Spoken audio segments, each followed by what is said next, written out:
Oke, kita mulai ya Kak ya.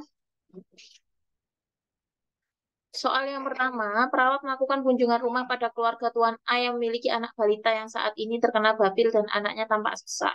Saat ditanya apakah sudah berobat, Tuan A mengatakan babil yang dialami anaknya ini biasa karena faktor cuaca dan nanti akan sembuh sendiri. Apakah masalah keperawatan yang paling tepat pada keluarga Tuan A? Apakah ketidakmampuan keluarga dalam mengenal masalah kesehatan, ketidakmampuan keluarga dalam mengambil keputusan terkait masalah, ketidakmampuan keluarga dalam merawat, ketidakmampuan keluarga dalam memodifikasi lingkungan, ataukah ketidakmampuan keluarga dalam memanfaatkan masalah kesehatan? Kira-kira yang mana jawabannya untuk soal yang pertama? Mohon maaf ya, ada suara bocil teriak-teriak. Kira-kira yang mana Kak jawabannya?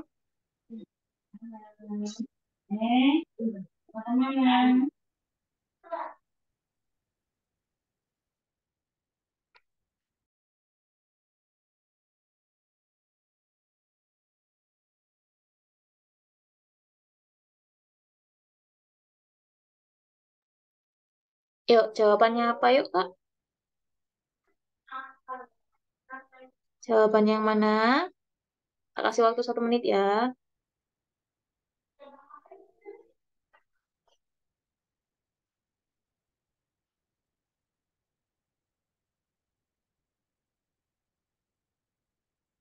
Ayo, jawabannya yang mana?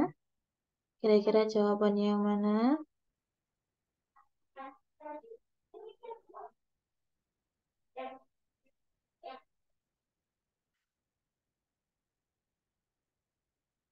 Bingung Kak, nggak tahu jawabannya yang mana. Wis, nggak apa-apa. Yuk, yang tahu jawabannya, yuk. Yang mana kira-kira?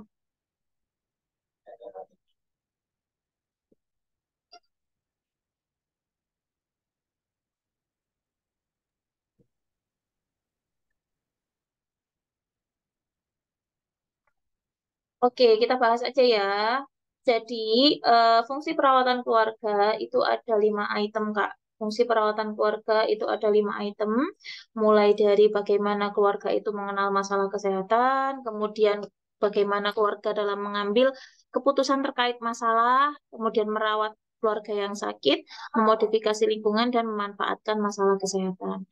Nah, kita lihat di sini, ini keluarga itu anaknya babil dan tampak sesak. Tapi pas waktu ditanya, keluarga ataupun ayahnya mengatakan kalau babil ini akibat cuaca dan nanti akan sembuh sendiri. Berarti bisa kita simpulkan di sini keluarga ini tidak mampu mengenal masalah kesehatan yang terjadi, ya, dikarenakan mereka menganggap penyakit yang dialami oleh anaknya ini adalah sebuah hal yang biasa dan nanti itu akan sembuh dengan sendirinya. Seperti itu. Kemudian ya, tadi kan sudah saya jelaskan ada 5 item. Setelah teman-teman atau keluarga ini sudah paham terkait masalah kesehatan yang dialami, harusnya kalau sudah tahu sakitnya apa, keluarga ini nanti bisa mengambil keputusan. Kira-kira ini mau dirawat seperti apakah, ataukah mau dibawa kemana untuk berobat, harusnya seperti itu. Tapi emang ada beberapa yang dia ini belum mengetahui, oh sorry, sudah mengenal, tapi juga tetap tidak mau membawa ke pelayanan kesehatan. Ya, jadinya mengatasi masalahnya atau mengambil keputusan terkait masalahnya ini tidak berjalan dengan maksimal seperti itu. Kemudian ada yang ketiga, yang C, yaitu ketidakmampuan keluarga dalam merawat anggota keluarganya.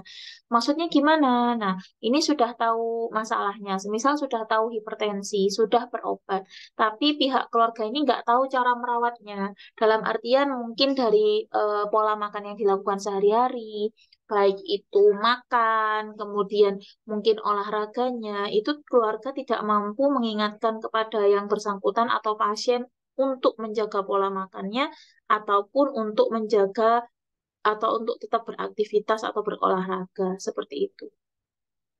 Kemudian yang nomor 4 itu memodifikasi lingkungan. Beberapa pasien atau beberapa kondisi pasien itu memang membutuhkan adanya modifikasi lingkungan terkait penyakitnya. Contohnya, kalau semisal pasiennya ini bermasalah dengan gangguan pada penglihatan akibat glaukoma, Maka kita sebagai keluarga untuk meminimalisir terjadinya jatuh pada pasien, kita bisa membantu pasien untuk membedakan warna pada daerah rumah kita. Misal ini ada perbedaan tinggi lantai, kita kasih warna apa? Misal kita kasih warna hijau gitu ya. Kita pakai solatip atau pakai hal-hal lain boleh. Yang penting apa sih namanya? Kelihatan jelas oleh penderita.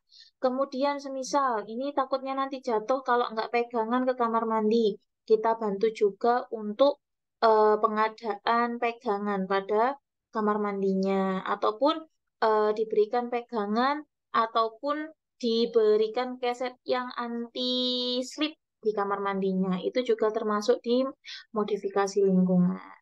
Kemudian setelah modifikasi lingkungan, teman-teman bisa yang terakhir itu fungsi perawatan keluarga yaitu memanfaatkan pelayanan, sorry ini bukan masalah ya, memanfaatkan pelayanan kesehatan atau mereka itu mengakses pelayanan kesehatannya kemana? Apakah kalau sakit itu dibawa ke rumah sakit, ataukah kalau sakit itu dibawa malah ke dukun atau ke mana? Nah itu yang jadi pertanyaan. Nah, kalau semisal sudah bisa mengenal masalahnya, sudah bisa mengambil keputusan yang tepat, bagaimana tahu cara merawat dan tahu cara memodifikasi lingkungannya, harusnya keluarga juga tahu bagaimana dia ini harus mencari pertolongan, ya. Tapi memang ada beberapa yang sudah tahu, tapi tidak bisa mencari pertolongan yang tepat pada masalah yang dialaminya, ya, gitu. Oke, kita lanjut ya. Ini soal yang pertama. Soal yang kedua, dalam keluarga terdapat pasangan suami istri telah menikah 8 tahun yang lalu. Keluarga ini telah memiliki satu anak yang berusia 18 bulan, di mana pasangan suami istri ini harus mampu merencanakan kegiatan untuk menstimulasi tumbuh kembang anak. Apakah tahapan perkembangan pada keluarga tersebut? Apakah keluarga pasangan baru, child bearing family, keluarga dengan anak prasekolah, keluarga dengan anak sekolah, ataukah keluarga dengan anak remaja? Kira-kira yang mana, Kak? Kira-kira yang mana?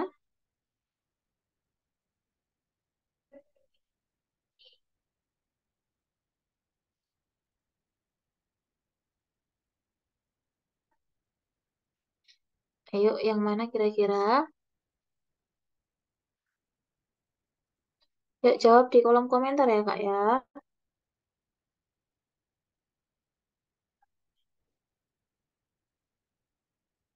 C. Keluarga dengan anak prasekolah. Oke, jawaban yang lainnya ada selain C? B. Child bearing family. Ada lain jawabannya selain itu?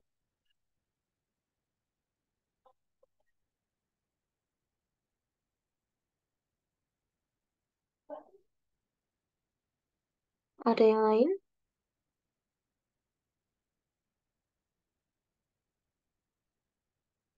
Tidak ada?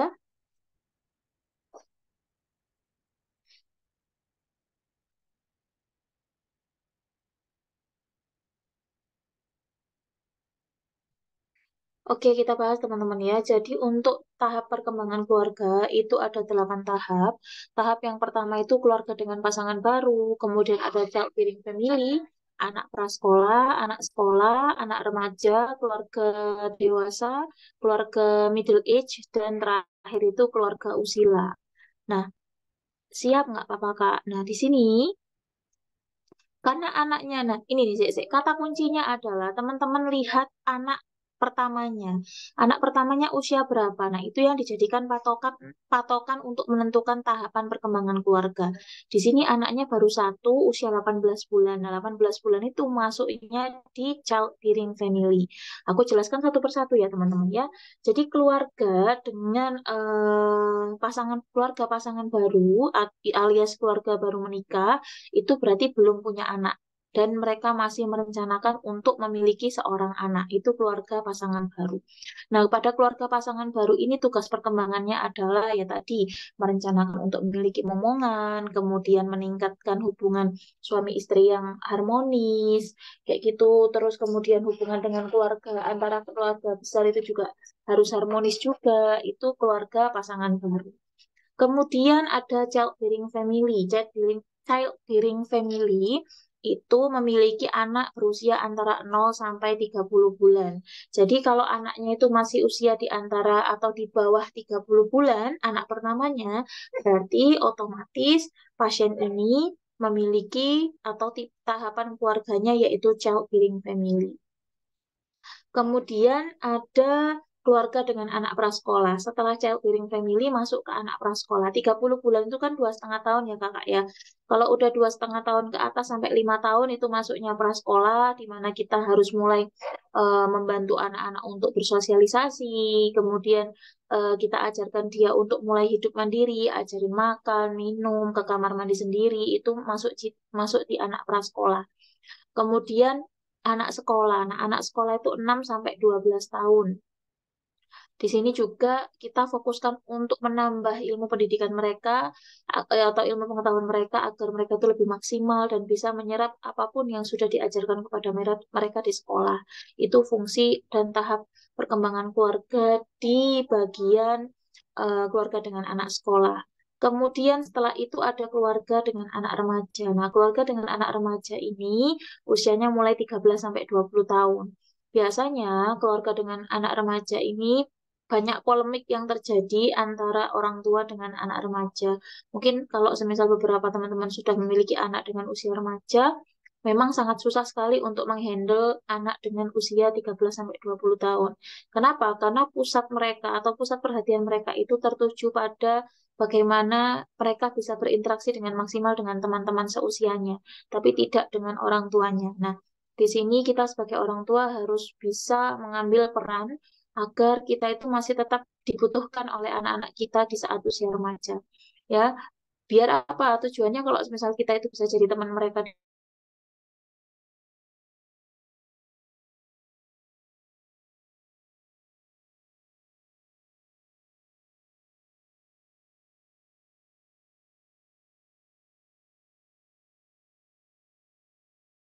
nggak cerita, terus anaknya sampai meninggal akibat bullying, itu akibat tidak efektifnya komunikasi yang terjadi antar anak dengan orang tua.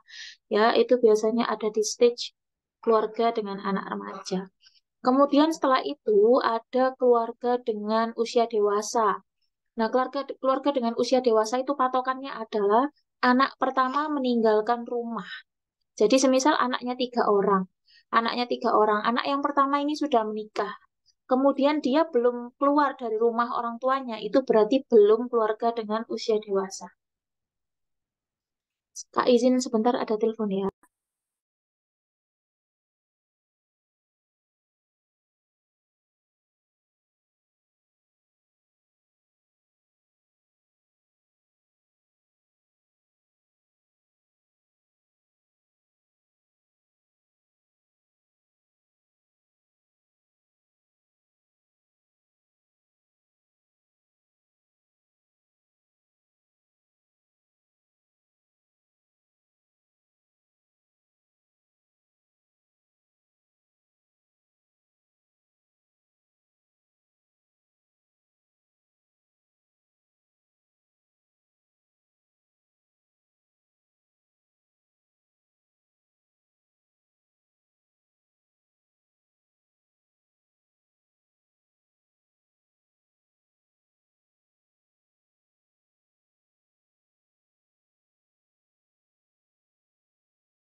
Maaf ya Kak, menunggu. Kita lanjut ya. Tadi keluarga dengan anak usia dewasa. Nah, keluarga dengan anak usia dewasa itu dimulai ketika anak pertama itu meninggalkan rumah. Dalam artian meninggalkan rumah itu bisa jadi menikah ataupun misal dia kuliah di luar kota, itu masuknya di situ. Yang penting dia keluar dari rumah dan tidak dalam pantauan orang tuanya. Kemudian berakhirnya kapan keluarga anak usia dewasa itu? Berakhirnya adalah ketika anak terakhir juga meninggalkan rumah. Kalau dia sudah anak terakhirnya meninggalkan rumah, itu masuknya keluarga dengan middle age family. Keluarga dengan middle age family itu dimulai dari anak terakhir meninggalkan rumah dan berakhir ketika ada salah satu anggota keluarga, anggota keluarga, salah satu pasangannya entah itu suami ataupun istri ada yang pensiun. Itu middle age family. Jadi dimulai ketika anak terakhir meninggalkan rumah dan salah satu dari laki-laki ataupun si perempuannya itu ada yang meninggal dunia atau pensiun, salah satu ya, bukan dua-duanya.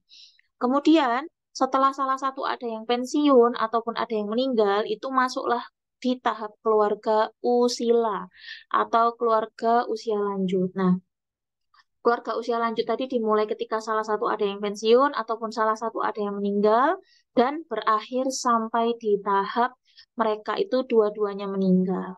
Itu berarti keluarga dengan usila. Nah, ketika kita di tahap keluarga dengan anak usia dewasa, apa sih yang harus apa ya namanya tugas perkembangannya? Kita sebagai orang tua, kita harus yang pertama adalah siap melepas anak kita untuk hidup mandiri. Kemudian yang kedua, mendukung setiap keputusan apapun yang mereka buat dan menghargai setiap keputusan mereka. Jadi intinya kita nggak usah banyak ikut campur lah seperti itu. Itu untuk keluarga untuk anak usia dewasa.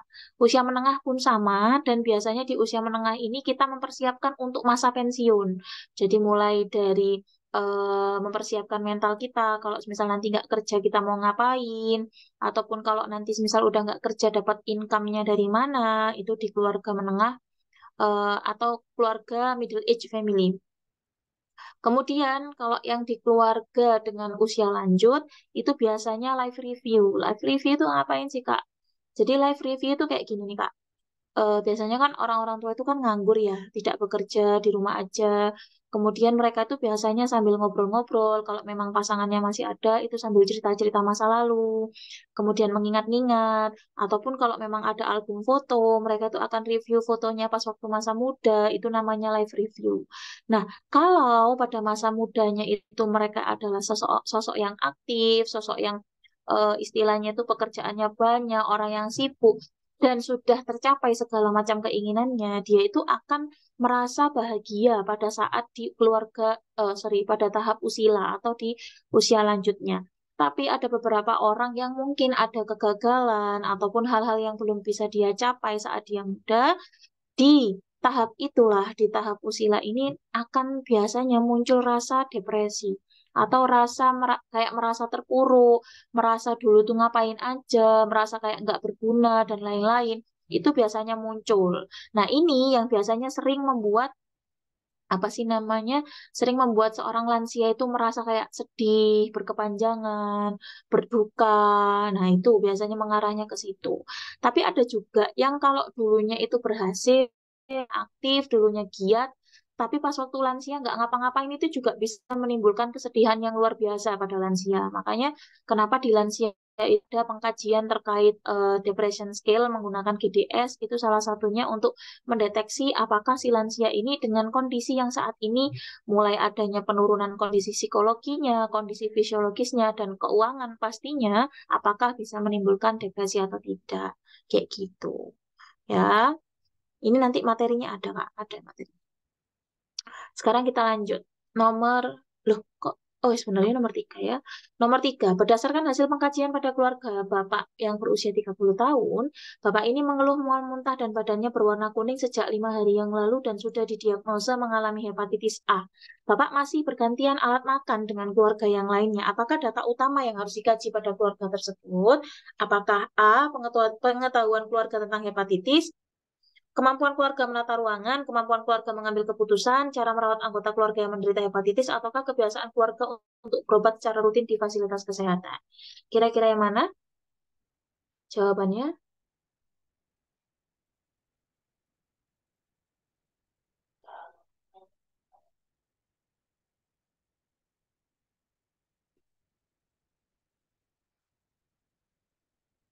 Yuk, jawabannya apa?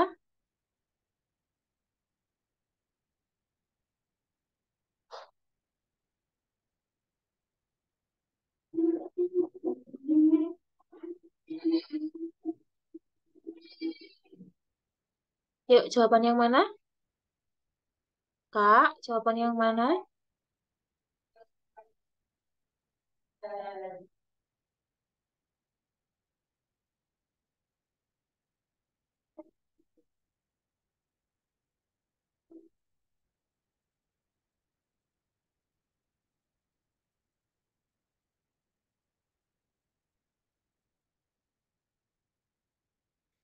Yuk, jawaban yang mana, yuk?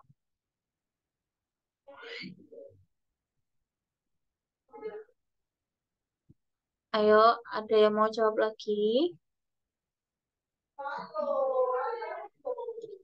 Nah, di sini teman-teman harus tahu ya, hepatitis itu apa sih namanya? Penyebabnya dari apa biasanya? Dari penularannya? Oh, penyebabnya penularannya melewati oral. Nah, di sini bapaknya itu masih bergantian alat makan dengan anggota keluarga yang lainnya. Berarti kan dia nggak tahu ya kalau hepatitis itu menularnya secara oral. Maka yang paling tepat dengan kondisi seperti ini, data utama yang harus dikaji adalah terkait pengetahuan keluarga, yaitu terkait penyakit yang dialami anggota keluarganya. Ya, kenapa? Ya tadi balik lagi, harusnya penularan yang terjadi hepatitis itu tidak terjadi kalau memang mereka tuh paham. Karena ini nggak paham, akhirnya apa? Ya akhirnya tetap masih bergantian alat makan. Sementara penularannya lewat itu, ya ketularan semua serumah. Ya, oke. Ini kan apa data utama yang harus dikaji? Gampang ya. Coba aku lihat jawabannya. Oke, good. Kita lanjut nomor 4. Nah, ini diagnosa Kak ya. Perawat melakukan kunjungan rumah seorang klien laki-laki kepala rumah tangga umur 45 tahun yang menderita TB paru. Klien atau keluarga tidak kontrol dan mengambil obat ke puskesmas. Klien mengatakan tidak perlu lagi minum obat karena merasa sudah sehat dan sudah tidak batuk lagi. Istrinya bekerja dan sangat sibuk sehingga obat habis tidak bisa diambil lagi ke puskesmas. Kira-kira apakah masalah keperawatan yang terjadi pada pasien di atas? Apakah perilaku cenderung beresiko, ketidakmampuan coping keluarga, ketidakefektifan pemeliharaan kesehatan, ketegangan peran pemberi asuhan, ataukah gangguan proses keluarga? Kira-kira yang mana, Kak? Ayo, yang mana yuk? Ya Allah, aku minta maaf ya. Ini kok tiba-tiba tetanggaku nyetel dangdutan ini. Ya ampun, ampun. Yes, nggak paham lagi aku.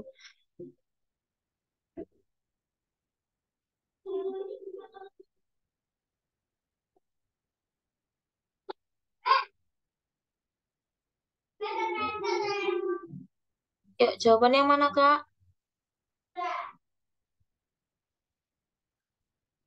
Ayo, yakin ketidakefektifan pemeliharaan kesehatan? Sudah yakin itu?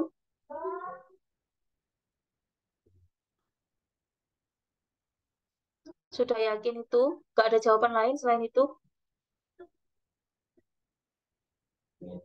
Ayo, bacaan lagi, Kak.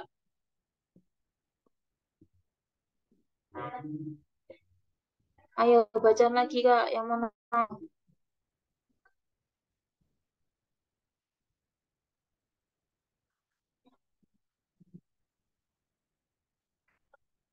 Nggak ada. Ya wes, kita bahas ya. Jadi, pada kasus di sini, teman-teman bisa lihat, ini permasalahannya apa sih, Kak?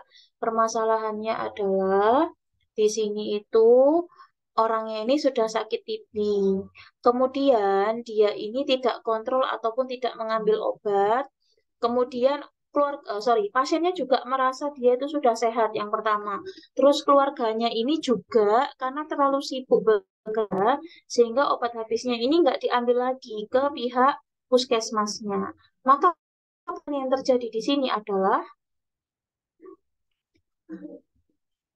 permasalahannya adalah ketidakmampuan coping keluarga. Ya, kalau tadi ada yang jawab ketidakefektifan pemeliharaan kesehatan, itu tidak bisa karena di sini itu sebetulnya dia ini sudah paham kalau obat TB itu harus diambil lagi ke puskesmas, tapi tidak diambil. Ya, tidak diambil karena memang ada kendalanya tadi ya. Kendalanya adalah keluarga ini terlalu sibuk sehingga mengabaikan kebutuhan anggota keluarganya.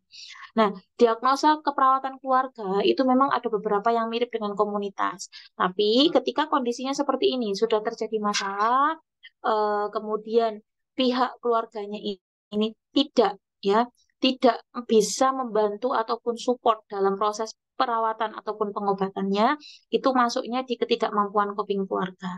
Nah, definisi untuk ketidakmampuan coping keluarga itu adalah membatasi perilaku orang terdekat yang membatasi kemampuan pasien untuk beradaptasi dengan masalah kesehatan. Jadi, perilaku yang dilakukan keluarganya kepada dia itu menghambat dia dalam proses perawatan. Nah, mayor minornya, kalau subjektifnya itu merasa diabaikan, karena mungkin tadi obatnya nggak diambil-ambilin, akhirnya kayak dia merasa diabaikan anggota keluarganya. Akhirnya ya udahlah nggak minum obat nggak apa-apa.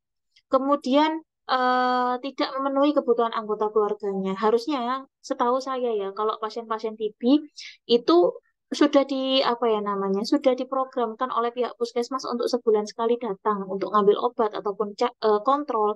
Tapi kalau semisal memang keluarganya ini tidak peduli dengan kondisi anggota keluarganya, ya mereka nggak bakalan datang. Ya, jadi tidak mengambil obatnya dan juga tidak mengantarkan anggota keluarganya untuk kontrol ataupun medical check up. Kemudian tidak toleran. Tidak toleran itu maksudnya itu adalah tidak, ya tadi tidak peduli. Ya, kayak gitu. Kemudian untuk yang minornya ini banyak sekali. Cuma kalau semisal teman-teman mau menentukan atau menegakkan diagnosa, itu kita fokus di tanda gejala mayornya saja, baik subjektif ataupun objektifnya. Nah, di sini ada istri bekerja dan sangat sibuk sehingga obat habis tidak diambil lagi ke puskesmas, itu berarti masuk di objektifnya yaitu tidak memenuhi kebutuhan anggota keluarga, tidak toleran juga masuk dan mengabaikan anggota keluarganya, padahal klien ini sedang sakit. Maka jawabannya adalah B. Kemudian ada gangguan proses keluarga. Gangguan proses keluarga itu apa sih, Kak? Gangguan proses keluarga itu berhubungan dengan adanya gangguan pada fungsi keluarga. Teman-teman masih ingat fungsi keluarga ada apa aja? Ada fungsi sosialisasi, fungsi afektif, kemudian fungsi ekonomi, fungsi perawatan keluarga, dan fungsi reproduksi. Nah, di gangguan proses keluarga ini terganggu dari kelima-lima item tersebut, ataupun salah satu itemnya terganggu, terlebih lagi dari fungsi afeksi dan fungsi sosialisasi itu yang terganggu di gangguan proses keluarga. Sehingga antar anggota keluarga itu cuek gitu loh. Ya udah, kalau udah pulang kerja ya masuk kamar. Kalau keluar cuma butuh makan aja, habis itu masuk kamar lagi. Jadi tidak ada interaksi dua arah yang terjadi di anggota keluarganya. Itu berarti namanya gangguan proses keluarga.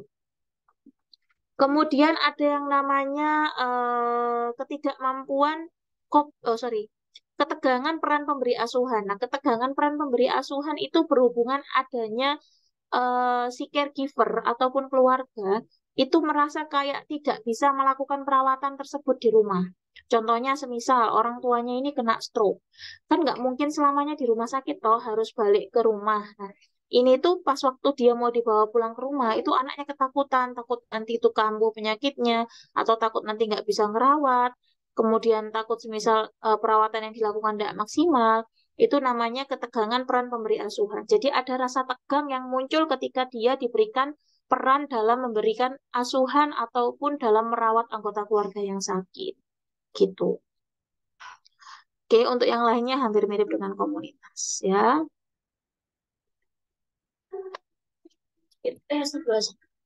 Kita lanjut nomor 5. Perawat melakukan kunjungan rumah pada keluarga yang menderita DM. Perawat menugaskan istri untuk memantau obat yang dikonsumsi oleh klien. Apakah tujuan yang dapat ditegakkan oleh perawat? Apakah mengambil keputusan, merawat anggota keluarga, memodifikasi lingkungan, mengenal masalah penyakit, ataukah menggunakan fasilitas kesehatan? Kira-kira yang mana? Jawabannya A, B, C.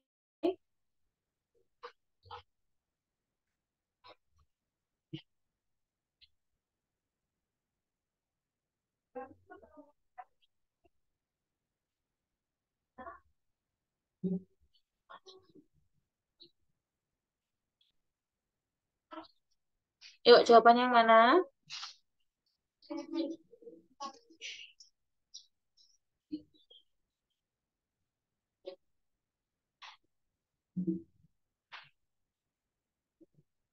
Ada jawaban lain selain itu?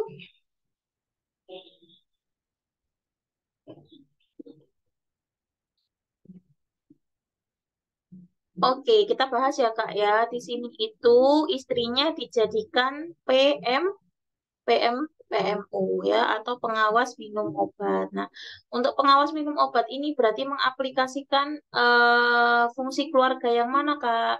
Berarti mengaplikasikan fungsi perawatan kesehatan keluarga yang B, betul, yaitu tujuannya agar si istri ini mampu merawat anggota keluarganya yang sedang sakit.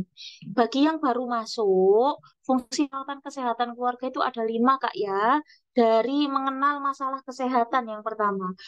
Kasusnya, kalau di kasus di soal itu biasanya keluarganya ini tidak paham dengan penyakit yang dialami. Itu berarti mereka tidak mampu mengenal masalah kesehatan yang terjadi. Kemudian yang kedua adalah keluarga tidak mampu mengambil keputusan terkait masalah. Berarti ini kata kuncinya adalah sudah terjadi masalah, tapi tidak tahu cara mengatasinya yang baik dan benar. Itu namanya ketidakmampuan keluarga dalam mengambil keputusan terkait masalah. Kemudian yang ketiga, itu namanya ketidakmampuan keluarga dalam merawat.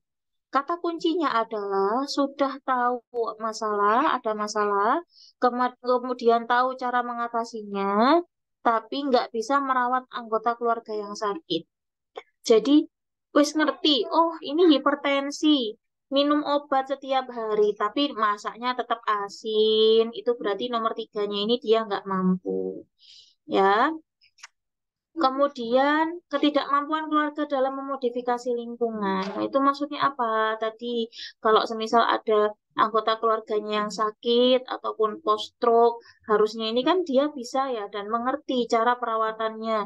Entah itu nanti dibantu dalam proses jalannya itu dikasih warna-warna di dalam rumahnya biar nanti anggota keluarganya itu melihat dengan jelas kalau ini ada perbedaan ketinggian lantai, itu namanya modifikasi lingkungan. Atau yang paling gampang itu biasanya kita lakukan pada pasien-pasien TB. Pasien TB, pasien TB itu membutuhkan modifikasi lingkungan. Yang pertama adalah dari segi ini apa sih namanya Kak? Ventilasi, kemudian dari pencahayaan, itu juga sangat dibutuhkan untuk pasien-pasien TB. Misal dia habis rawat inap di rumah sakit, pulangnya ya rumahnya ini dimodifikasi, ditambah genteng genteng kaca, kemudian kalau memang ada budgetnya boleh ditambahkan ventilasi, ataupun kalau nggak ada budget yang lebih untuk ventilasi yang besar, bisa pakai ventilasi yang kecil-kecil itu juga bisa. Kemudian apa sih namanya? Barang-barang yang tidak dibutuhkan itu juga bisa dikeluarkan biar rumahnya tidak terlalu sempit dan ada ruang untuk bernafas dengan lega. Itu juga masuk di modifikasi lingkungan. Kemudian ada ketidakmampuan keluarga dalam memanfaatkan masalah kesehatan. Oh, kok masalah? Memanfaatkan pelayanan kesehatan. Itu berarti sudah tahu sakit, tapi oh sorry, sudah tahu sakit, jarak ke fasiankesnya itu dekat. Semisal ke puskesmasnya itu cuma 100 meter, tapi kalau berobat itu ke dukun. Nah, itu kan sama aja bohong ya teman-teman ya. Jadi udah ada fasiankes di dekat mereka, tapi mereka malah mengakses eh, pelayanan di luar kesehatan. Itu berarti dia tidak mampu memanfaatkan pelayanan kesehatan dengan baik. Seperti itu. Nah, ini fungsi perawatan, fungsi kesehatan, fungsi keluarga. Perawat melakukan kunjungan rumah pada satu keluarga. Anak pertama berumur 3 tahun mengalami diare, mata cekung, mukosa bibir kering, dan anak sudah lemas. Orang tua hanya memberikan minum Pocari Sweat. Apakah data utama yang perlu dikaji lebih dalam dari kasus di atas? Apakah fungsi afektif, fungsi ekonomi, fungsi perawatan, kekuatan keluarga, ataukah pengetahuan keluarga? Yuk, jawabannya mana?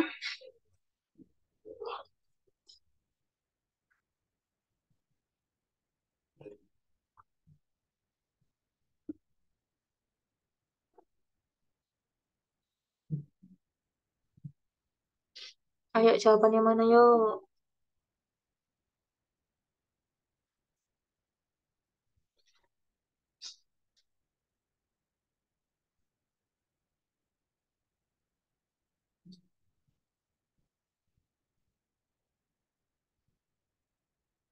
Ayo, gimana, yuk?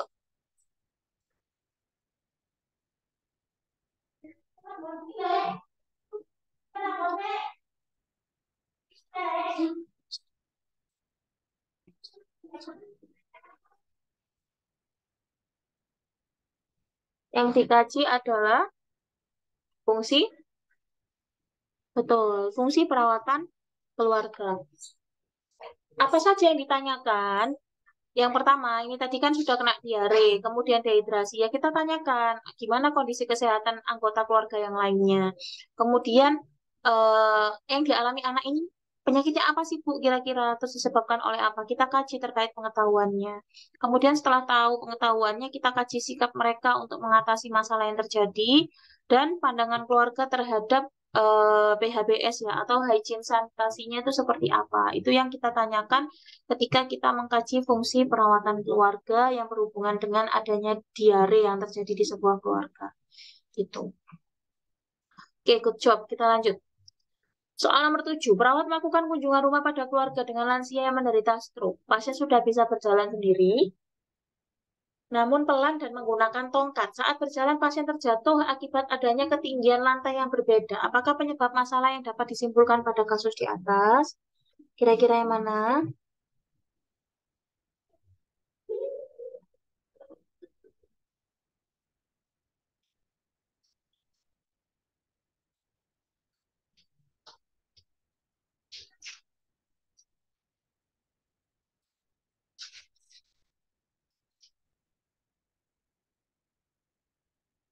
Yuk, jawabannya mana, Kak?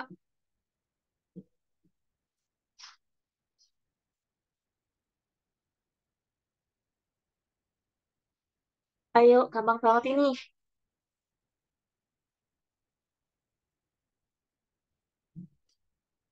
Ayo, Kak, jawabannya mana?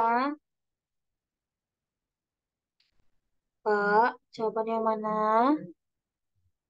Gampang sekali ini, Kak. Yuk, jawabannya mana, Kak?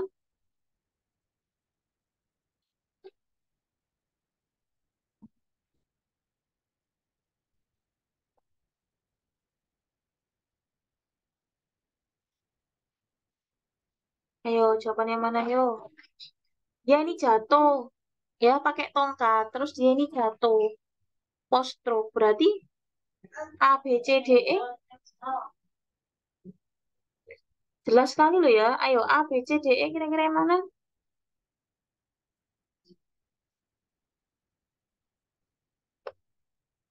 Jawabannya adalah jawabannya adalah D ya.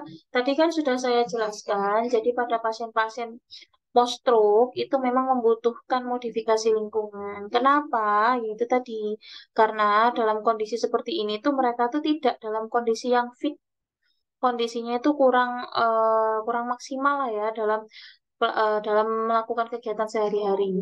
Kemudian kita ini coba untuk apa sih namanya memodifikasi lingkungannya itu biar tujuannya apa? Takutnya nanti kalau post-stroke pakai tongkat, berarti kan ada gangguan pada proses berjalan. Itu takutnya tadi biar nggak sampai jatuh. Kalau jatuh, terus dia ada riwayat stroke itu nanti kondisinya akan lebih parah. Makanya kita modifikasi. Mulai tadi ada ketinggian lantainya ya, ketinggian lantai yang berbeda dikasih solatip yang warna-warni. Ataupun mungkin yang lampunya remang-remang, bisa dibikin lebih terang gitu ya, biar apa? Biar tadi, biar penglihatannya tuh maksimal dan nggak sampai terjadi jatuh seperti itu. Oke, jadi jawabannya adalah ketidakmampuan keluarga dalam memodifikasi lingkungan, padahal anggota keluarganya ini ada yang terkena post stroke ya, setelah stroke. Oke, kita lanjut ya Kak.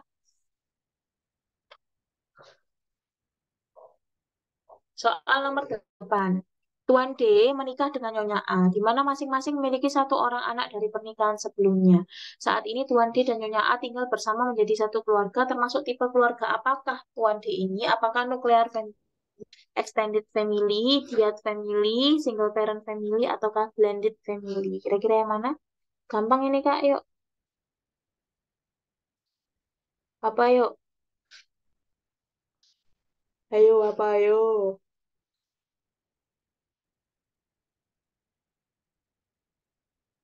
Ayo, yang mana jawabannya?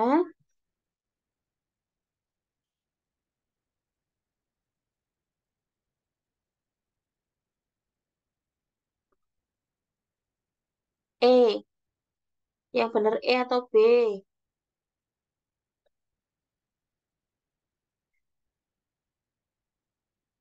Yang benar E atau B? Ayo.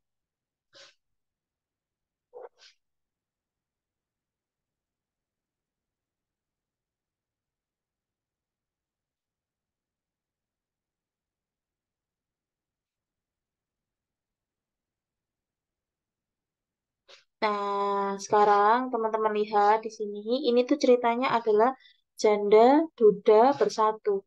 Kalau janda duda bersatu, itu berarti masuknya mana? Ada yang tahu?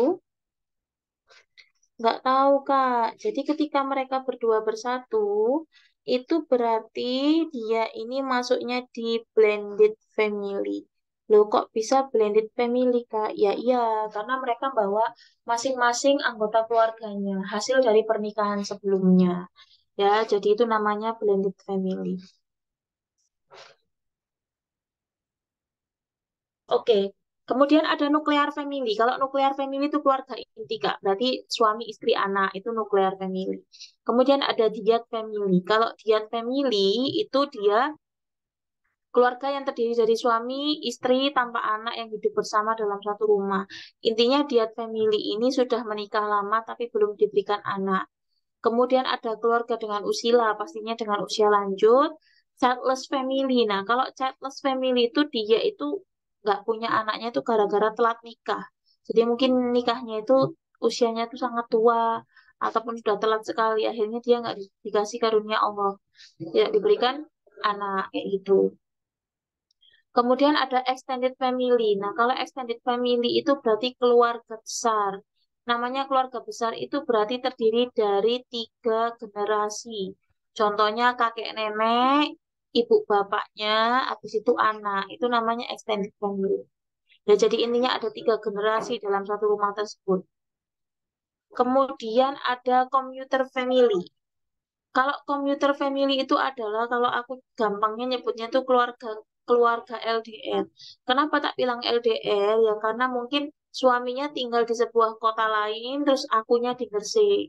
Nanti kalau semisal pas waktu lagi liburan, dia pulang ke Gresik untuk sekedar bertemu saja dan menghabiskan waktu. Itu namanya commuter family. Kalau harus apa? Kalau harus masuk kerja lagi ya sudah balik lagi ke perantauan intinya gitu. Kalau pulang ya libur ya pulang. Itu namanya commuter family.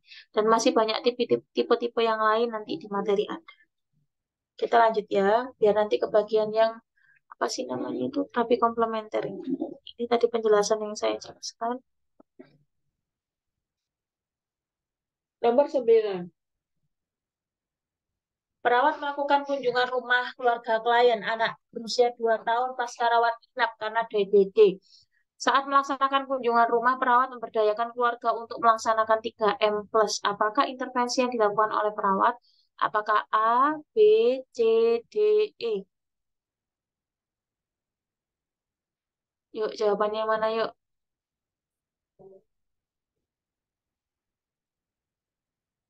Ayo, jawabannya mana?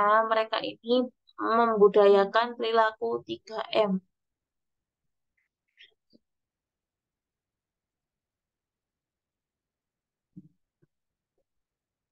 Ayo, jawabannya mana?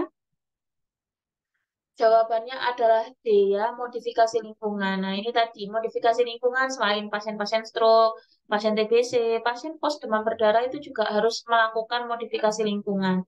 Terlebih lagi kalau lingkungannya ini banyak air tergenang, kemudian banyak sampah yang bertumpuk, berserakan, ya kita harus mau nggak mau melakukan 3M plus, plusnya itu plus abadi. Ataupun kita gerakkan lagi kegiatan warga yang jumantiknya, ya itu juga termasuk di modifikasi lingkungan pos DBD. Oke, kita lanjut ya. Nomor 10, ini keluarga prasejahtera, Kak. Perawat melakukan pengkajian di sebuah keluarga. Didapatkan keluarga ini makan sehari 2 kali, mereka berpakaian sesuai kebutuhan, kondisi rumahnya baik saat anak mereka sakit dibawa ke klinik terdekat. Dan anak yang berusia 8 tahun sekolah di SD kelas 2. Suami istri terlihat saling menyayangi satu sama lain. Istri mengatakan sampai saat ini mereka belum bisa menyisihkan uang untuk menabung karena terlalu banyak biaya yang dikeluarkan, termasuk dalam keluarga sejahtera. Apakah kasus di atas? Apakah keluarga prasejahtera, sejahtera 1, 2, 3, ataupun keluarga sejahtera 3 plus? Kira-kira yang mana?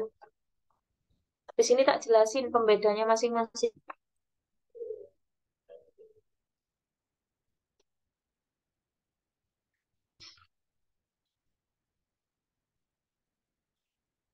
Jawabannya mana?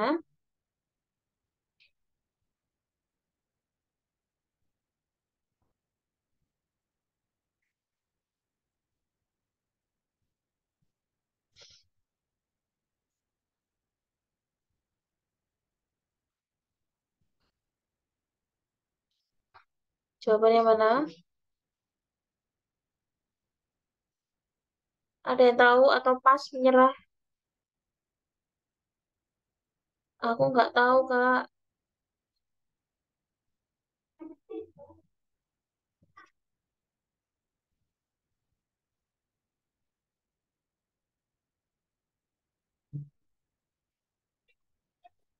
Oke, kita jelaskan ya. Habisan waktu ya. Oke, saya tak buka nomor materi nih, Kak. Perawatan keluarga. Keluar.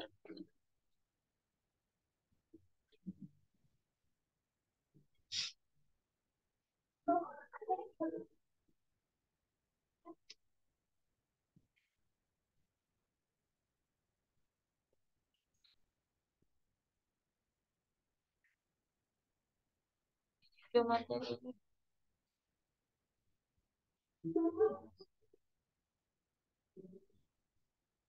Sebentar ya. Tak PDF kan dulu. Harus di PDF.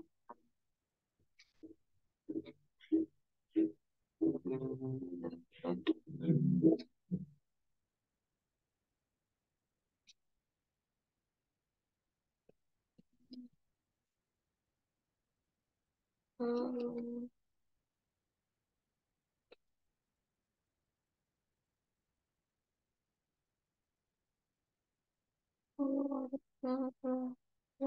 Bentar ya, Kak.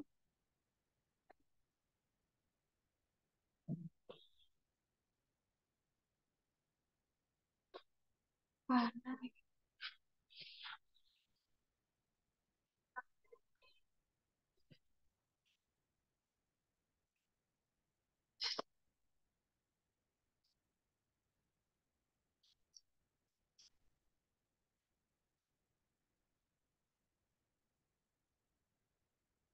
Nah, ini. Saya tak PDF kan. Ini.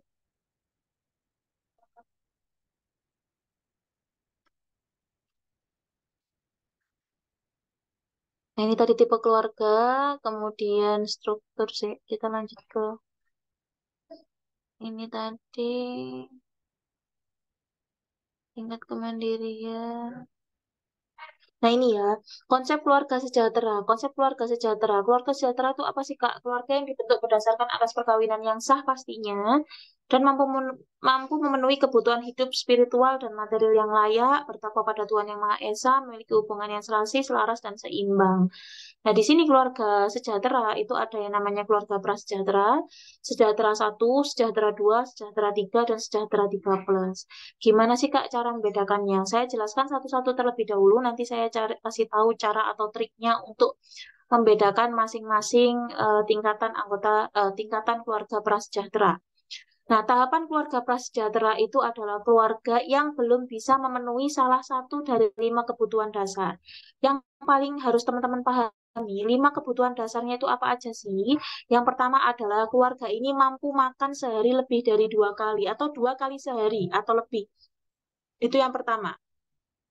Yang kedua, untuk berpakaian itu mereka bisa menggunakan pakaian yang berbeda. Jadi kalau mau ke sekolah ya pakai seragam, mau main ya ada baju main sendiri, di rumah juga ada baju main sendiri, ada baju rumah sendiri. Jadi nggak campur-campur, nggak cuma satu aja itu yang dipakai kemana-mana. Ya. Kemudian yang ketiga, itu rumah yang ditempati keluarga memiliki atap, lantai, dan dinding yang baik. Jadi bukan perkara itu dia milik sendiri ataupun ngontrak, itu enggak. Tapi harus punya atap, lantai, sama dinding. Ya, itu kategori di keluarga sejahtera. Kemudian, kalau ada yang sakit, itu bisa mengakses pasienkes. Yang keempat, dan yang terakhir, untuk anak-anak usia 7 sampai 15 tahun, itu bersekolah. Itu menurut keluarga sejahtera, 5 kebutuhan dasar. Nah, yang dinamakan KPS atau keluarga prasejahtera, itu berarti salah satu dari 5 item ini ada yang belum terpenuhi. Kak, kalau semisal 2 item atau 3 item, tetap hitungannya adalah prasejahtera. Ya, jadi intinya ada yang kurang dari 5 kebutuhan dasar ini, dari kebutuhan makannya nggak bisa 2 kali sehari atau lebih, kemudian bajunya tidak bergonta-ganti, rumah yang ditempatinya tidak punya lantai, atap ataupun dinding, kemudian kalau ada anggota keluarganya yang sakit dibawa atau tidak ke Fasiankes, dan yang terakhir anak usia 7 sampai 15 tahun itu harus wajib sekolah. Kalau salah satu, misal semuanya terpenuhi, tapi dia ini tidak bisa makan sehari 2 kali, makanya cuma sehari sekali aja, gimana dong Kak? Tetap masuknya itu di keluarga prasejahtera, ya. Intinya 5 item ini harus terpenuhi kalau mau dianggap keluarga sejahtera. Tapi kalau keluarga prasejahtera itu ada salah satu yang membuat keluarga tersebut awalnya sejahtera jadi prasejahtera gitu ya. Harus memenuhi 5 indikator ini. Kalau kurang satu ya berarti tetap masuknya prasejahtera. Kemudian ada keluarga sejahtera satu. Nah, keluarga sejahtera satu itu kata kuncinya adalah sudah bisa memenuhi kebutuhan 5 dasar tadi, namun kebutuhan psikologisnya belum. Maksudnya gimana, Kak? Jadi kebutuhan 5 dasarnya tuh tadi bisa dilakukan, cuma mereka ini antar pasangan sering berantem, sering nggak akur. Itu masuknya di keluarga sejahtera satu. Jadi secara fisik terpenuhi dengan baik, namun untuk psikologisnya itu tidak terpenuhi. Itu namanya keluarga sejahtera satu. Bukan adem ayem, 5 kebutuhan terpenuhi tapi mereka cekcok terus setiap hari. Itu namanya keluarga sejahtera satu. Kemudian ada keluarga sejahtera dua. Nah, keluarga sejahtera dua itu kata kuncinya adalah kebutuhan 5 dasarnya tadi terpenuhi, kemudian kebutuhan psikologisnya juga terpenuhi, tapi gak iso nabung, gak iso mengembangkan kapasitas diri sendiri, itu namanya keluarga sejahtera dua. Jadi eh, jasmani, kemudian rohaninya terpenuhi, tapi gak iso nabung. Uangnya kemana? Uangnya habis buat bayar cicilan dan kebutuhan sehari-hari. Itu namanya keluarga sejahtera dua. Kemudian ada keluarga sejahtera tiga. Keluarga sejahtera tiga ini secara fisik terpenuhi, psikologis terpenuhi, kemudian tadi kan awalnya nggak bisa nabung ya. Kalau keluarga prasejahtera tiga ini sudah bisa nabung, sudah bisa investasi atau mengembangkan diri sendiri, itu namanya keluarga prasejahtera tiga. Dan yang terakhir ada keluarga sejahtera tadi. Ada keluarga sejahtera 3 plus. Apa bedanya Kak dengan 3 biasa? Kok kayak iPhone aja Kak ada yang plus segala macam ya. Jadi tahapan keluarga sejahtera sejahtera 3 plus ini Berarti, ya Allah, selain dia ini sudah bisa menabung, kemudian sudah bisa memenuhi kebutuhan fisik dan psikologisnya, maka mereka ini bisa juga membantu orang-orang yang ada di sekitarnya. Membantu orang-orang yang ada di sekitarnya itu contohnya gimana? Semisal kalau ada kondisi banjir ataupun membutuhkan uluran tangan kita, kita tuh bisa membantu dengan cuma-cuma.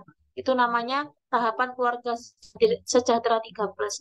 5 kebutuhan dasar terpenuhi, psikologis terpenuhi, investasi, menabung itu terpenuhi semua, dan yang terakhir itu dia mampu membantu orang lain, ya, memberikan sumbangan, kemudian berpartisipasi dalam kegiatan sosial yang diadakan oleh mungkin oleh swasta ataupun pemerintah, dia bisa ikutan, bisa gabung tanpa mengganggu eh, apa ya kebutuhan dia yang lainnya. Itu berarti namanya dia di keluarga sejahtera 13. Saya ulang sekali lagi, prasejahtera itu tidak bisa memenuhi 5 kebutuhan dasar. Apa saja 5 kebutuhan dasar itu? Makan sehari 2 kali atau lebih. Setiap ada kegiatan itu beda baju. Kemudian yang ketiga, kalau sakit dibawa ke Pasienkes. Yang keempat, itu dia punya rumah yang ada atap, lantai, sama dinding.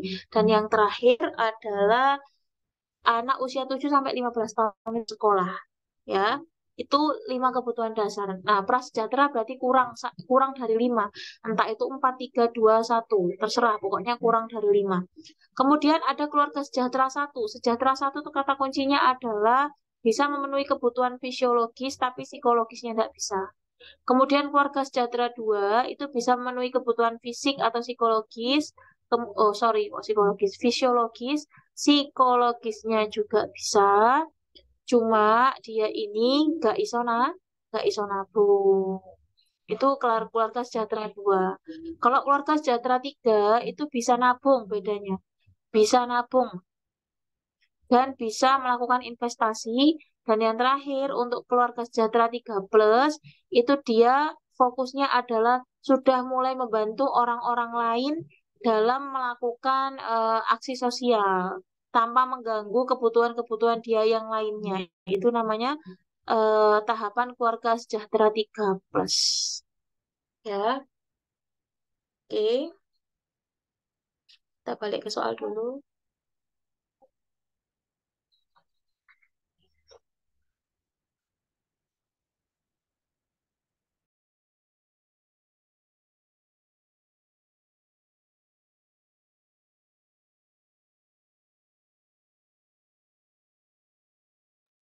Nah, di sini tadi itu dia sudah bisa memenuhi kebutuhan 5 dasar, psikologisnya juga, tapi belum bisa menabung, maka masuknya di keluarga sejahtera 2. Gitu ya, cara ngingetnya gampang kok. Nomor 11. Pada kunjungan rumah didapatkan laki-laki berusia 45 tahun yang telah memulai pengobatan TBC paru sejak 1 bulan yang lalu.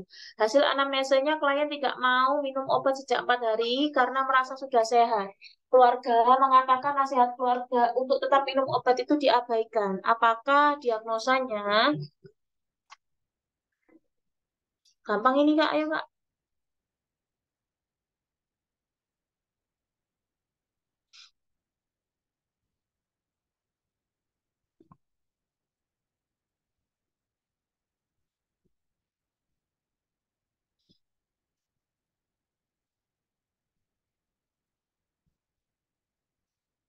Ayo, gampang banget.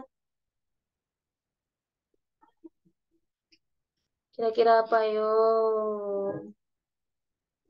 Gampang sekali, Nurse.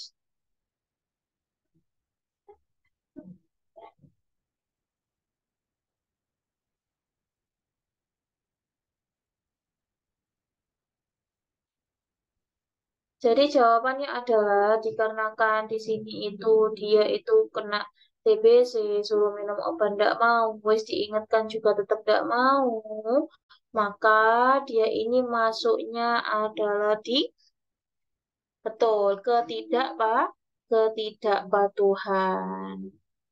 Oke, ketidakpatuhan. Sudah jelas ya, kalau ketidakpatuhan itu sudah terjadi masalah, namun yang bersangkutan ini tidak mau melakukan program pengobatan yang sudah lakukan, sudah diprogramkan karena walaupun tidak ada hambatan. Oke, lanjut. Nomor 12, ini fungsi keluarga juga. Tuan M memiliki anak yang berusia 3 tahun yang didiagnosa ADHD. Tuan M sering sekali mengajak anaknya berjalan-jalan keluar rumah agar anaknya berinteraksi dengan lingkungan sekitarnya. Fungsi keluarga apakah yang Tuan M lakukan? Fungsi reproduksi, fungsi afektif, fungsi sosialisasi, fungsi perawatan keluarga, ataukah ekonomi? Gampang, Kak. Yuk.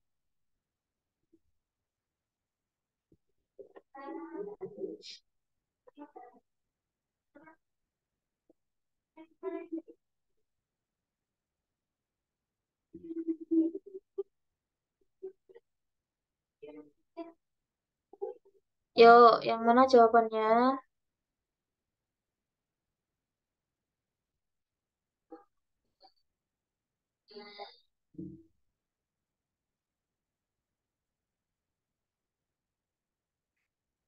Jawabannya gampang sekali ya, karena dia ini ngajak anaknya untuk keliling-keliling setiap sore.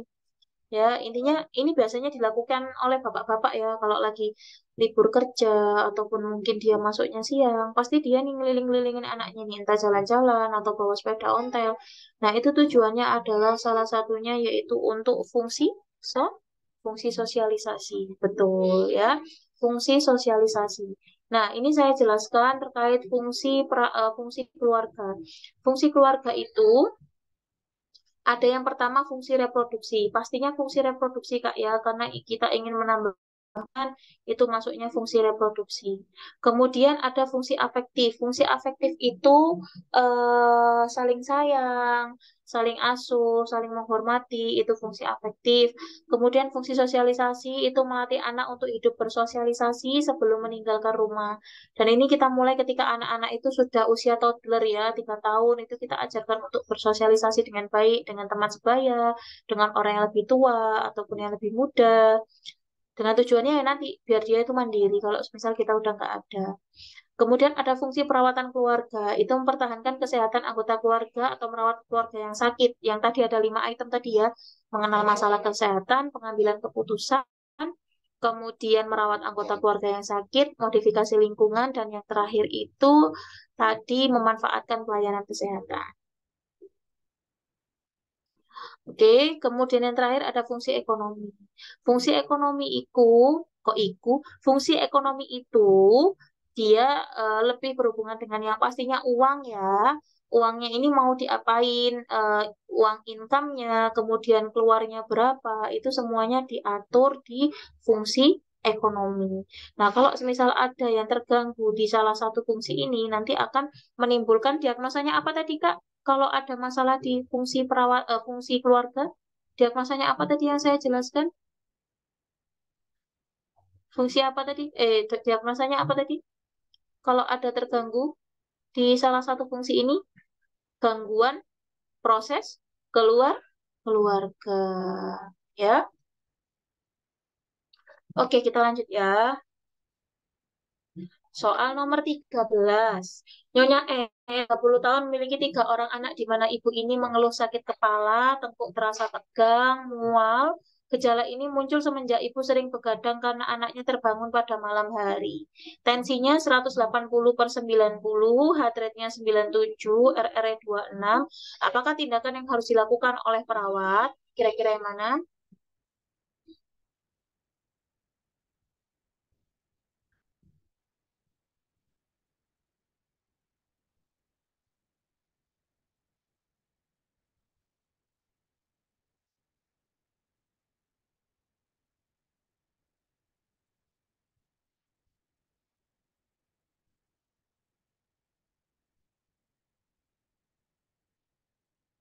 Yuk, yang mana, Kak?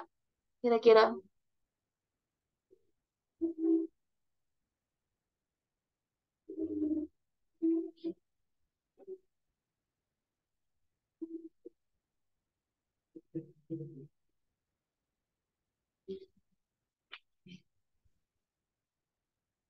D. Ayo dibaca soalnya. Bacaan Kak soalnya, Kak. Kira-kira yang mana? Ayo.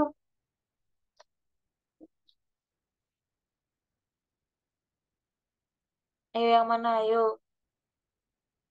Tensinya bagus nggak itu segitu, Pak?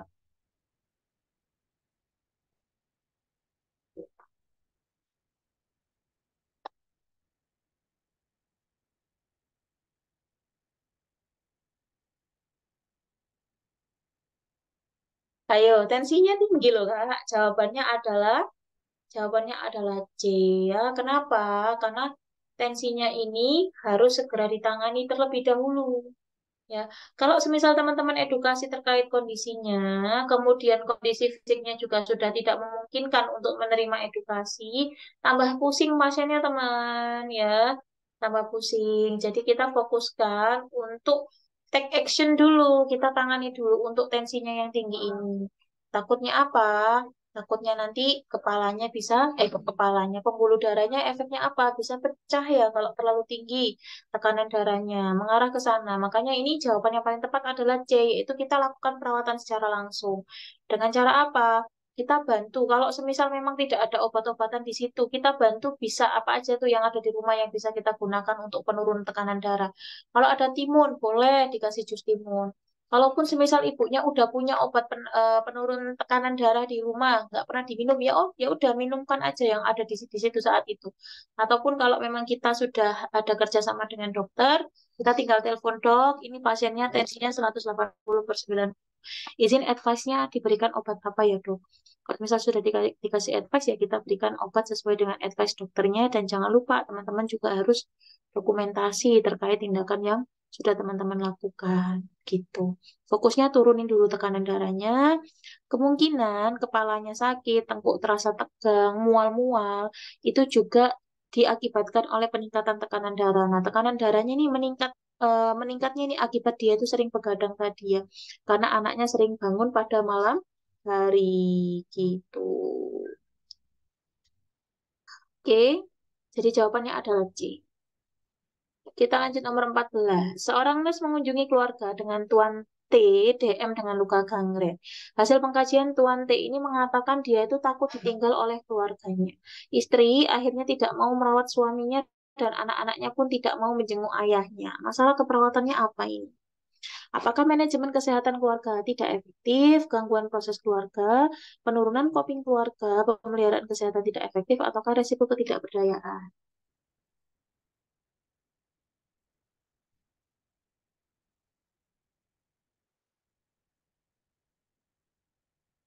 Yang mana?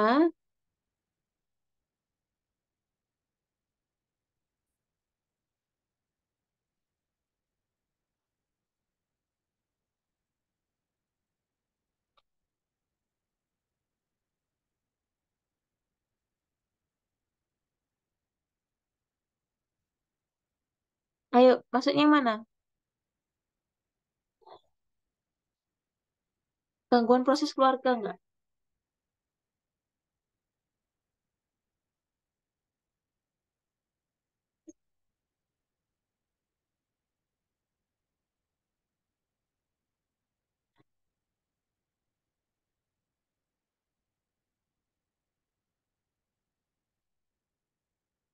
Ayo, yang apa jawabannya?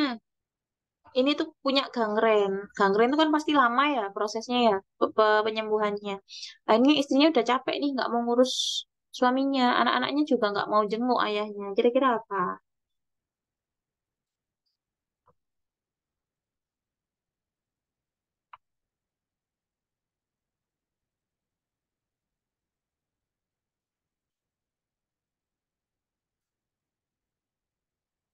Apa kira-kira?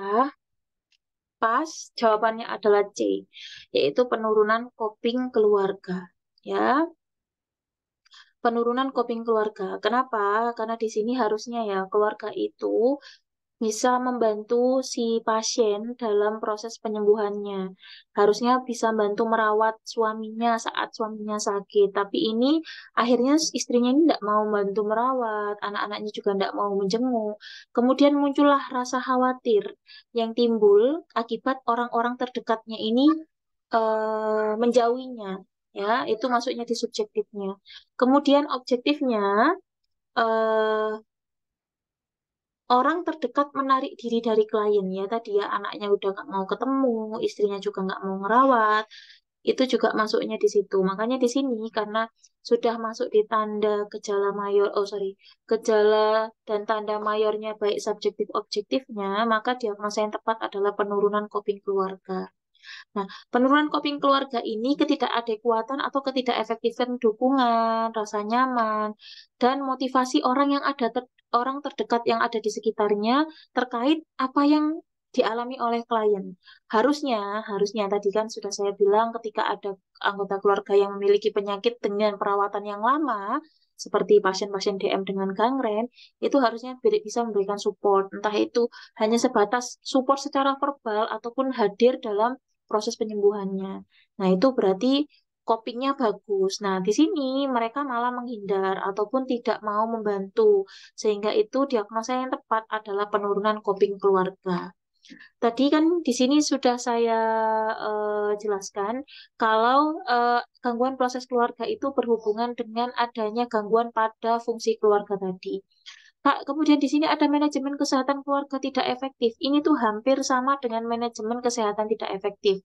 Cuma di sini, kalau manajemen kesehatan keluarga itu, keluarganya ini nggak paham terkait penyakit yang dialami oleh si pasien. Ya, jadi kalau manajemen kesehatan tidak efektif itu kan sudah terjadi masalah, pasiennya tahu tapi tidak mau melakukan pengobatan karena ada hambatan gitu ya. Kalau manajemen kesehatan keluarga tidak efektif, itu sudah tahu, sudah terjadi masalah, keluarga tidak paham terkait masalah yang mereka alami, kemudian tidak mau juga melakukan pengobatan karena dia nggak paham dengan masalah tersebut. Itu manajemen kesehatan keluarga tidak efektif. Oke, kayaknya ada rangkumannya di materi deh nanti kita lihat ya. Jadi jawabannya itu, karena ini tadi sudah kena gangren, nggak ada yang mau merawat, itu lebih cocok ke penurunan coping keluarga. Karena menurunnya ketidakadekuatan dukungan seorang keluarga pada klien yang sedang sakit. Gitu. Kita lanjut nomor 15. Seorang nurse mengunjungi keluarga dengan anggota post-stroke. Nurse tersebut ingin melakukan evaluasi ROM yang telah diajarkannya di pertemuan sebelumnya. Hasil evaluasi keperawatan, anggota keluarga yang merawat tidak dapat melatih ROM pasif dengan baik. Bahkan jadwal latihan yang dirancang tidak dapat dipenuhi.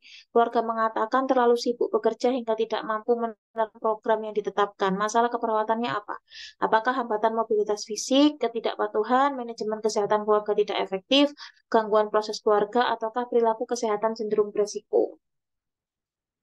Kira-kira yang mana?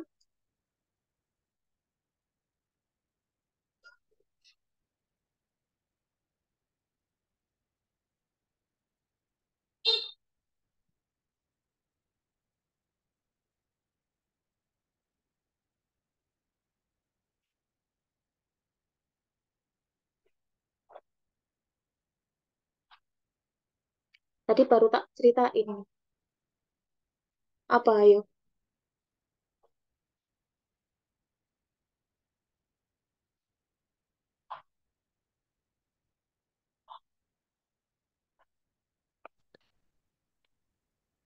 Jawabannya adalah C, betul ya. Tadi ya aku udah bilang sudah terjadi masalah, tapi keluarga ini tidak paham. Ya, mengungkapkan tidak memahami masalah kesehatan yang diderita oleh anggota keluarganya, sehingga dia merasa sulit untuk menjalankan perawatan yang sudah ditetapkan. Ya, ini nih penjelasannya. Manajemen kesehatan keluarga tidak efektif, itu pola penanganan masalah kesehatan dalam keluarga tidak memuaskan untuk memulihkan kondisi kesehatannya. Kemudian gejala tanda mayornya, subjektifnya mengungkapkan tidak memahami masalah kesehatan, mengungkapkan kesulitan menjalankan perawatan yang ditetapkan. Nah, ini objektifnya. Gejalanya semakin berat, kemudian aktivitas keluarga yang mereka lakukan itu tidak mengatasi permasalahan yang muncul. Itu ya. Kita lanjut ya.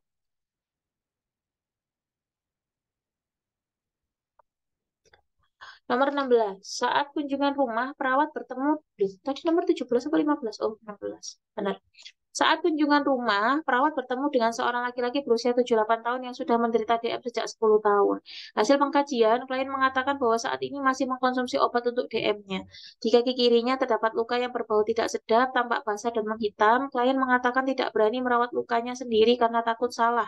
Perawat kemudian melakukan perawatan luka pada klien. Apakah jenis intervensi yang dilakukan perawat? Apakah prevensi primer, sekunder, tersier, promotif, ataukah preventif? Kira-kira apa?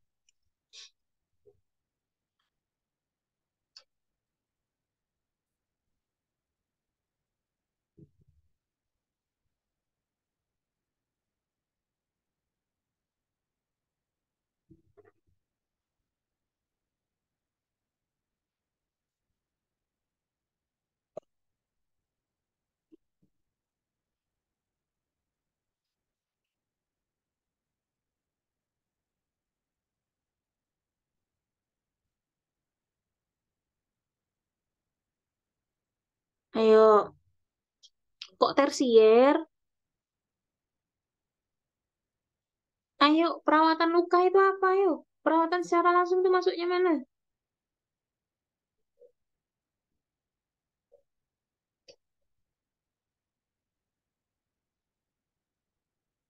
Ayo, apa ayo? Kak, kita belum belajar komunitas ya? Atau udah komunitas? Aku kok lupa. Nih, jawabannya adalah B, sekunder, teman-teman ya. Sekunder, ini kan melakukan perawatan secara langsung. Nah, prevensi atau pencegahan itu ada tiga macam. Ada primer, sekunder, tersier. Yang membedakannya adalah kalau primer itu dia apa sih namanya? Fokusnya pada orang yang masih sehat, target individunya. Apa yang dilakukan? Tadi memberikan imunisasi, vaksin, promkes pada orang-orang yang masih sehat. Kalau sekunder itu target individunya adalah yang berpotensi sakit ataupun yang sudah sakit. Nah, contohnya apa aja yang dilakukan? Entah itu screening ataupun perawatan secara langsung. Itu prevensi sekunder. Kemudian prevensi tersier itu pos sakit. Nah, kalau pos sakit itu kita fokusnya adalah merehabilitasi ataupun mengoptimalisasi fungsi setelah pasiennya itu sakit. Ya, itu tersier. Kalau melakukan perawatan secara langsung itu otomatis jawabannya adalah se sekunder. Ya, oke, kita lanjut ya. Nah, ini tadi udah tak jelaskan, Kak. Coba ini jawabannya yang mana? Yuk dibaca nomor 17. Masuknya mana nih, Kak?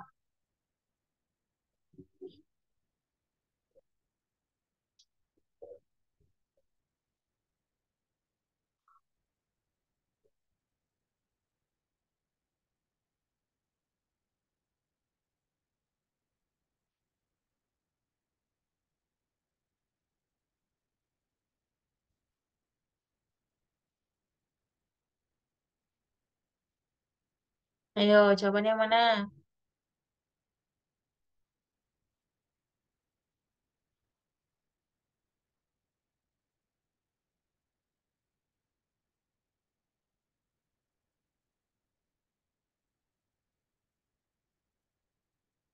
Apa ayo?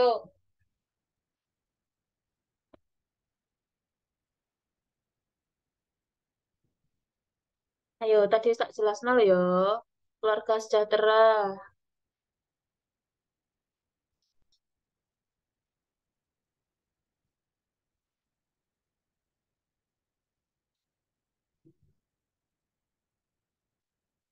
Jawabannya adalah C, yaitu keluarga sejahtera 2. Kenapa? Karena sudah bisa memenuhi kebutuhan dasar, yaitu sandang, pangan, dan papan secara minimal. Kemudian interaksi keluarganya harmonis. Nah, di sini tidak disebutkan dia ini bisa nabung atau tidak. Cuma sampai di titik interaksi keluarga harmonis, kemudian kebutuhan dasarnya terpenuhi. Berarti kita anggap keluarga ini belum bisa melakukan tabung menabung. Makanya dia sampai di keluarga sejahtera 2. Kalau sudah bisa menabung, kemudian investasi, dan yang lainnya, itu berarti 3. Kalau 3 plus, berarti sudah bisa melakukan hal-hal kebaikan untuk orang-orang di sekitarnya. Tadi ya untuk kegiatan-kegiatan sosial dia bisa ikutan ya tanpa mengganggu kebutuhan dia sendiri. Oke. Lanjut nomor 18. Dalam keluarga terdapat pasangan suami istri telah menikah 20 tahun lalu.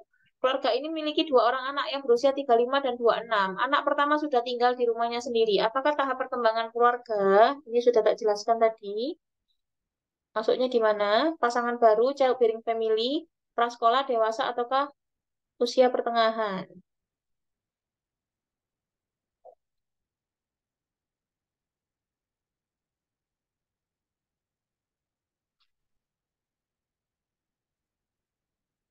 Yang mana yuk?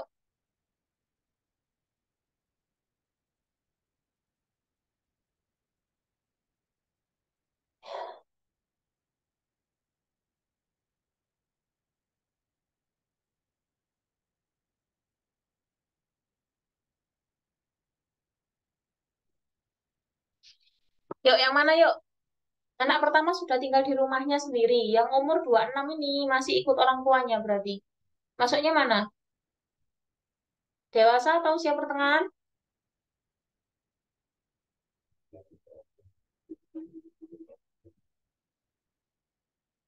Dewasa atau usia pertengahan? Kak, masuknya yang mana, Kak? Masuknya adalah keluarga dengan usia dewasa. Kenapa? Ya, karena di sini anak yang kedua ini masih ikut orang tuanya. Kalau anak keduanya ini sudah mulai meninggalkan orang tuanya, itu berarti dia sudah masuk ke tahap perkembangan keluarganya, yaitu middle age family. Gitu ya. Gampang ya, Kak? Oke, kita lanjut. Nomor 19. Saat kunjungan rumah, perawat menemukan seorang pasien mengalami DM dengan luka dekubitus. Pasien dan keluarga mengetahui terkait manajemen perawatan DM, namun tidak bisa membawa ke fasilitas pelayanan kesehatan karena terhalang dari transportasi karena puskesmas letaknya jauh. Kira-kira apa ini, Pak? Masalah keperawatannya.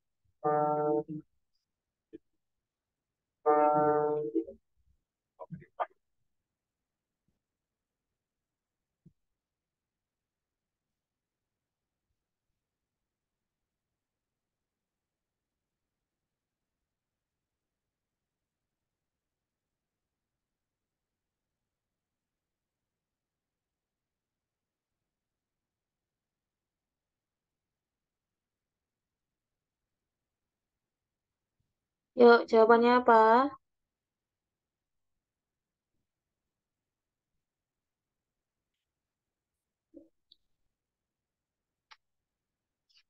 Ada hambatan.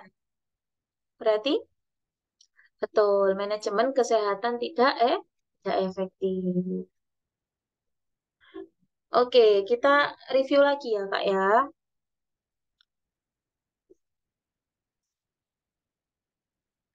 Manajemen kesehatan tidak efektif itu sudah terjadi masalah, kemudian mereka ini sudah paham terkait masalah yang dialami, namun tidak bisa melakukan program perawatan dikarenakan ada sebuah hambatan, ya.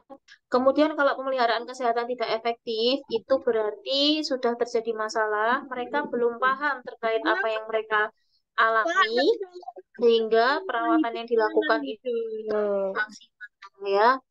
Kemudian perilaku cenderung beresiko. Itu berarti berhubungan dengan adanya pola perilaku yang dilakukan ini bisa mengakibatkan masalah di kemudian hari. Berarti belum terjadi masalah ya. Belum terjadi masalah, cuma tindakan yang mereka lakukan setiap harinya itu bisa menyebabkan masalah di kemudian hari.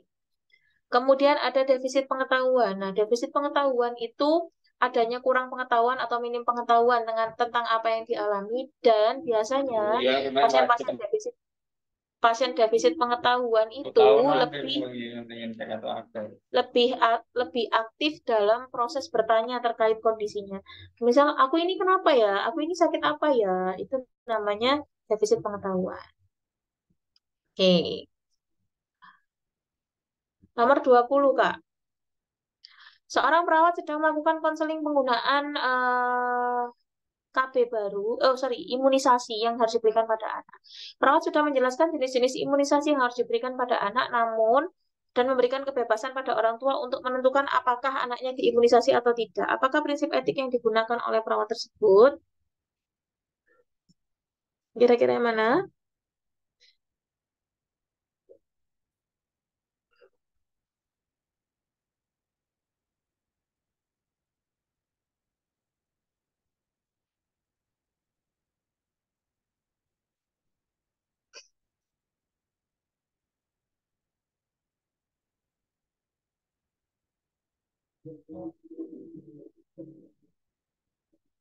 E.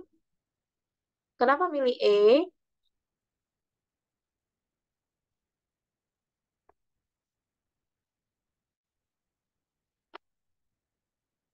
Iya, Kak, dikarenakan di sini perawat itu memberikan kebebasan kepada orang tua untuk menentukan apakah anaknya mau diimunisasi ataupun tidak. Jadi itu jawabannya adalah mengarah ke prinsip etik autonomi yang diterapkan.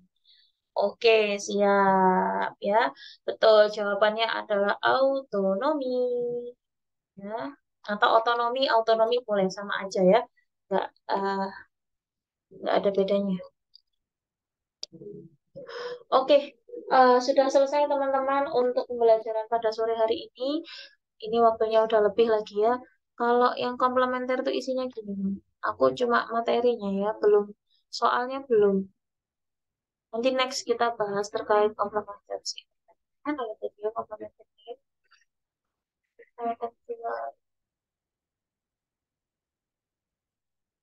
Komplementer next session aja ya. Besok itu hari apa? Hari Jumat. Besok ya, hari Jumat kita bahas terkait komplementer biar lebih